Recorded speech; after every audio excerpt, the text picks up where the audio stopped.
Hey everyone, welcome back to channel name, your destination for real-life stories that shock, inspire, and keep you on the edge of your seat. Today's story is one of betrayal, deception, and the kind of heartbreak you never see coming. Brace yourself. It's going to get intense. My name is Ethan and I'm 34 years old. Until last year, I believed I could trust my wife completely. Clara and I had been married for 4 years when everything in our lives crumbled in ways I never could have imagined. I've been working at a mid-sized manufacturing company for 6 years. It's steady, demanding work, but it pays well enough to cover our bills. Clara and I met through mutual friends when we were both nearing 30. A couple of years of dating led to marriage, with all the usual dreams. A house in the suburbs, family dinners, and children to carry on our legacy. But life doesn't always follow the plan. About 18 months into our marriage, we started trying for a baby. First, we thought it was just a waiting game. But after a year with no success, we entered the frustrating, emotionally draining, and financially costly world of fertility treatments. Doctors ran every test imaginable. Blood work, ultrasounds, hormone panels, sperm counts, everything came back normal. The absence of a problem felt worse than a clear answer. There was nothing to fix, and yet nothing was happening. We tried IVF, hormone therapies, acupuncture, every recommendation the specialists could offer. Insurance helped a little, but most procedures cost thousands of dollars out of pocket. Each month, Clara's hopes soared and fell with each negative test. One rare pregnancy ended in miscarriage by the 4th month.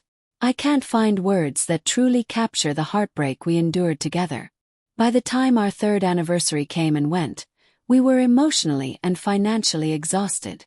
The stress silently simmered between us. Arguments erupted over whether to continue treatments, consider adoption, or accept the reality that children might never be part of our lives. Every discussion was heavy with blame and disappointment. Then Clara told me about a wellness retreat she wanted to attend. Her best friend, Sophie, and Sophie's husband, Logan, had found a holistic program in Colorado focused on alternative fertility treatments, stress reduction, meditation, dietary changes, yoga, and techniques the medical world often dismisses. Desperate for any chance, Clara was intrigued. Sophie and Logan claimed it had helped them, or at least provided them clarity and hope. The timing was terrible. Our plant was undergoing a major equipment overhaul, and I was working 6-day weeks to manage the installation. Taking time off would have left my team in chaos. Still, I could see how excited Clara was, and I knew she needed this. Logan and Sophie were close friends. I trusted them to look out for her. So I told her to go. The retreat cost $1,500, a huge amount for us, but less than another round of IVF. Clara left on a Thursday morning with her journal, yoga clothes, and a renewed optimism I hadn't seen in months. The first week she was gone, I buried myself in work. Our calls were frequent and upbeat. Clara seemed energized, relaxed, and hopeful. During the 2nd week, her calls became less frequent and carried a subtle distance. I assumed she was focusing on the program, which emphasized stepping away from daily stress to focus on wellness. When the retreat ended, Clara called with news. She and Sophie had been offered an extra week of one-on-one coaching due to excellent progress.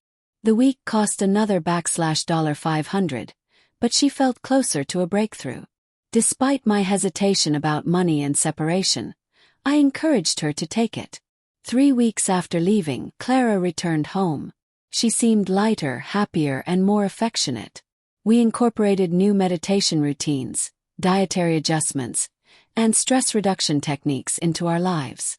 Life felt normal again. 6 weeks later, Clara came home clutching a positive pregnancy test, tears streaming down her face. Tears of joy, finally. For the first time in years, we were going to be parents. The timing suggested conception coincided with her retreat, but I brushed off lingering thoughts.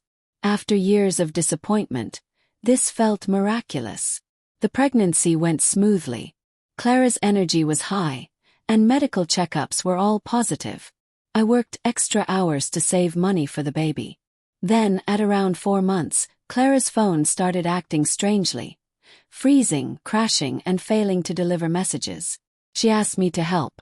As I navigated the settings, a notification popped up, a message from a contact labeled L, a number I didn't recognize.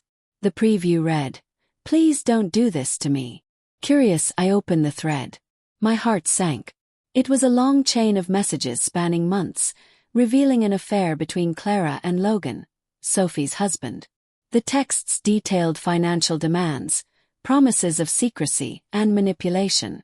The affair began right after Clara returned from the retreat, and messages revealed that the child she claimed as ours was, in fact, Logan's. When Clara entered the room, I confronted her. She initially tried to gaslight me, claiming the texts were out of context. I pressed her repeatedly about Logan and the paternity of the child. Her deflection escalated into desperation when I mentioned divorce. She begged me to stay, promising to sever all contact and rebuild trust, but never gave a straight answer about the affair itself. I couldn't live with the lies and uncertainty. 2 weeks later, I filed for divorce, citing adultery and paternity fraud.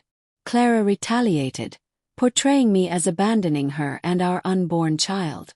The legal battle dragged on, with her lawyer arguing that a paternity test would harm the baby. The court eventually allowed testing after the child's birth. Our daughter arrived healthy and beautiful, but the results were undeniable. Logan was the biological father. Clara's deception, manipulation, and greed were exposed. The court ruled in my favor, returning our home, canceling spousal support, and limiting her contact with Logan. Months later, I called Sophie to let her know the truth. She was devastated but had already confronted Logan, and they were divorcing. I never regained trust in Clara, but the experience taught me a brutal lesson.